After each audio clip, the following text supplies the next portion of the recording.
Então vamos saber como é que foi a viagem de Pedro Álvares Cabral e sua esquadra, sua armada. Bem, então, como a gente já sabe, no dia 9 de março de 1500, num domingo, aliás, numa segunda, né? Domingo foi no dia 8. Uma segunda, logo pela manhã, eles arparam, deixaram Portugal para trás. Os portugueses tinham lotado as praias para poder dar seu último adeus. Lembrando que muitos desses homens partiam para uma viagem sem volta. E eles sabiam disso. Então era uma aventura realmente marcante, tanto na vida deles, dos navegadores, como na vida dos familiares que ficavam em Portugal. Era uma verdadeira despedida, não é à toa que a corte, a nobreza, se vestia de negro, de luto, porque a possibilidade de uma daquelas pessoas não retornarem era altíssima. A média era de que aproximadamente entre 40% e 50% desses homens não voltavam. Muitos naufragavam, muitos adquiriam doenças, né? E aí, enfim, não era uma coisa simples, não era assim como hoje em dia que você vai pegar um avião e daqui 2 semanas você volta. Não, era uma viagem longa, poderia demorar 2 anos para retornar e 40%, 50% deles não retornariam. Bem, então eles deixaram Portugal para trás, navegaram em direção a sul-sudoeste, com ventos favoráveis na primeira etapa da viagem. E o primeiro marco da viagem, eles passam logo perto do arquipélago da Madeira. E no sábado seguinte, no dia 14 de março, eles já chegam, já no início, logo pela manhã, ali umas 8 ou 9 horas da manhã do dia 14 de março, eles já estão ancorados em frente à Gran Canária, que é a principal ilha ali do arquipélago espanhol das Canárias. Tá. Então, no dia 15/3, continuando a viagem, eles atravessam uma área de calmaria, não muito comum ali naquela região. Ficam meio parados, né? Lembrem-se que essa navegação é a vento, né? Então, velas movidas a vento. Então, eles dependiam muito dos ventos para poder navegar.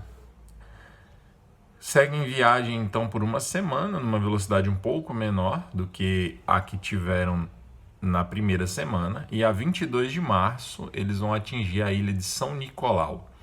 O piloto da nau Capitânia, provavelmente a São Gabriel era o nome dela, que o piloto se chamava Pero Escolar, ou alguns documentos trazem Pedro Escobar, é o mesmo. Ele vai avistar a ilha de São Nicolau, uma das ilhas do arquipélago do Cabo Verde, 22 de março, beleza? Tá. No dia seguinte, em 23 de março, vai acontecer uma uma tragédia, né? Eles estavam navegando ali próximo ao Cabo Verde.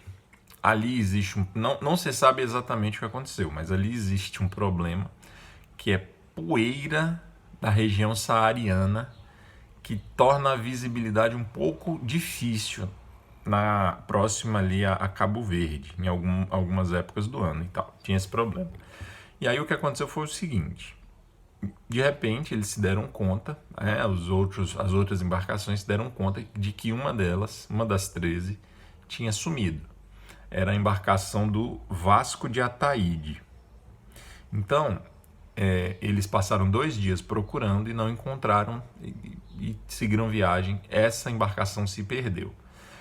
Eles não sabiam exatamente o que tinha acontecido naquele momento, mas o fato é que essa embarcação não voltou a Portugal, não deu mais notícias e ela se perdeu. Então, provavelmente o que aconteceu?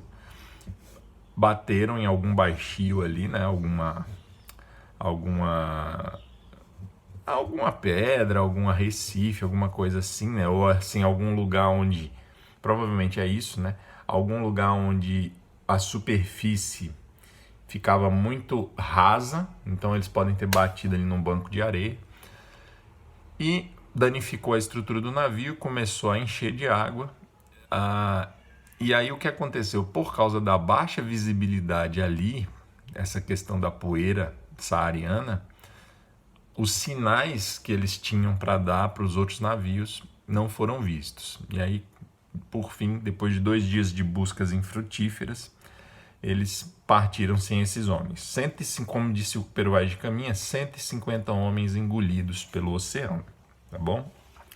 Muito bem, então os 12 seguem e a 29 ou 30 de março eles atingem uma região próxima ao Equador, a linha do Equador, uma região conhecida pelas calmarias. E aí eles vão passar vários dias navegando numa velocidade 5 ou 6 vezes menor do que a que eles vinham navegando antes. Era normal ali naquele trecho. A próxima notícia que a gente tem já é no dia 9 de abril. No dia 9 de abril, eles cruzaram a linha do Equador, os ventos melhoraram e eles voltam a navegar numa velocidade aceitável. E aí, dando aquela famosa volta, eles viram as embarcações em direção a sudoeste e seguem rumo ao alto mar, no meio do Oceano Atlântico. Dia 19, então, 10 dias depois, já é um domingo. Curiosamente, é domingo de Páscoa, é domingo da ressurreição de Cristo. Eles celebram a Páscoa a bordo, no dia 19 de maio, e eles ainda não sabiam, não tinham certeza, mas ali eles estavam já a 250 quilômetros da costa do Brasil, mais ou menos na altura de onde hoje é Salvador. Tá? 2 dias depois, dia 21, terça-feira, 21 de abril, eles vão encontrar os primeiros recifes ou arrecifes e nuvens de sargaço boiando no mar, né, que eles chamavam de botelhos ou rabo de asnos. 21 de abril, então, no dia seguinte, quarta-feira, 22 de abril de 1500, eles vão avistar um monte, que eles vão batizar de Monte Pascoal, e no entardecer desse dia 22 de abril, eles já vão estacionar em frente a esse monte, esperar passar a noite para poder no dia seguinte reconhecer a terra. Então, depois de 44 dias de viagem, chegaram ao Brasil. Beleza? Próximo vídeo, então, a gente fala sobre como foi o primeiro contato deles com a terra, e a gente tem assim um privilégio enorme. Por quê? Porque existe a carta do Pero Vaz de Caminha. Existem outros documentos, mas a carta do Pero Vaz de Caminha, depois eu vou gravar aqui um vídeo lendo essa carta com vocês. Vocês vão, porque assim, a maioria das pessoas na escola ou em algum livro, alguma revista, se vai ter contato com essa carta do Pero Vaz de Caminha, é um trechinho, um pedacinho, né? E essa carta é enorme, com muita riqueza de detalhe, então a gente vai ler aqui. Ou eu gravo um vídeo lendo ela toda, ou eu comento em alguns vídeos, parte por parte, mas vale a pena. Tá? Então é uma certidão de nascimento do Brasil, essa carta do Pero Vaz de Caminha. Beleza? Um abraço.